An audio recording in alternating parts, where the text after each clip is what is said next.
আপোনাৰ সন্তানৰ খুব বেছি খং, আপোনাৰ সন্তানে একেবাৰে আপোনাৰ কথা নুশুনে, সৰু সৰু কথাতে খং কৰে, তেতিয়া আপুনি এই উপায়টো কৰিব পাৰে। আজিকালি বহু ল'ৰা ছোৱালী এনেকুৱা আছে, চাব আপোনালোকে মাক দেউতাকক একো বুলি নাভাবে, মাক দেউতাকৰ কথাত কোনো ধৰণৰ ভেলু নিদিয়ে, মাক দেউতাকক বেয়া ব্যৱহাৰ কৰে, কোনোবাই কিবা এটা ক'লেও বেয়াকৈ ৰিপ্লাই কৰি দিয়ে, বেয়াকৈ উত্তৰ দি দিয়ে। তেনে ক্ষেত্ৰত আপোনাৰ সন্তানৰ যদি তেনেকুৱা স্বভাৱ আছে, আপুনি সেই স্বভাৱখিনিক লৈ চিন্তিত হৈছে, তেনে ক্ষেত্ৰত আপুনি এই ৰেমেডিটো কৰি চাব পাৰে, নিশ্চয় ভাল ফল পাব।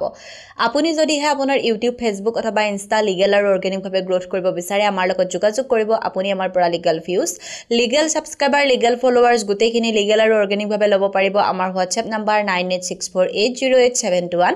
আপুনি আমাৰ হোৱাটছএপত মেছেজ কৰিব, আপোনাৰ ক্ৰাইটেৰিয়াখিনি জনাই দিব আৰু আপোনাক আমাৰ তৰফৰ পৰা ফোন কৰা হ'ব। গতিকে এনেধৰণৰ সুবিধা বিচাৰি থাকিলে দেৰি নকৰি এতিয়া আমাৰ লগত যোগাযোগ কৰক। এতিয়া আমি জানো বলক যে আপোনাৰ সন্তানৰ খুব বেছি খং, এই খং নিয়ন্ত্ৰণ কৰিবলৈ আপুনি কি কৰিব? প্ৰথম কথা, আপুনি কি কৰিব পাৰে, আপোনাৰ সন্তানৰ যদি বহুত বেছি খং, আপোনাৰ খঙত বেয়া ব্যৱহাৰ কৰি দিয়ে, আপুনি কি কৰিব? কপোৰ দুটা ল'ব আৰু সন্তানৰ মূৰৰ ওপৰেৰে আপুনি 21 বাৰ ঘূৰাব। ঘূৰাই উঠি কি কৰিব? আপুনি কপোৰ দুটা এখন ক'লা কাপোৰত ৰাখি জ্বলাই দিব। চাব লাহে লাহে আপোনাৰ সন্তানৰ খং কম হ'বলৈ আৰম্ভ কৰিছে। এইটো এনেকুৱা নহয় যে আপোনাৰ সন্তানৰ, আপুনি আজিয়ে ৰেমেডিটো কৰিছে, কাইলৈ আপোনাৰ সন্তানৰ খং ভাল হৈ গ'ল বা সন্তান কালিৰ পৰা শান্ত হৈ গ'ল, তেনেকুৱা কথা নহয়। আপুনি লাহে লাহে ৰিজাল্টটো পাবলৈ আৰম্ভ কৰিব। যদি বিশ্বাস আছে এবাৰ কৰি চাব, নিশ্চয় ভাল ফল পাব।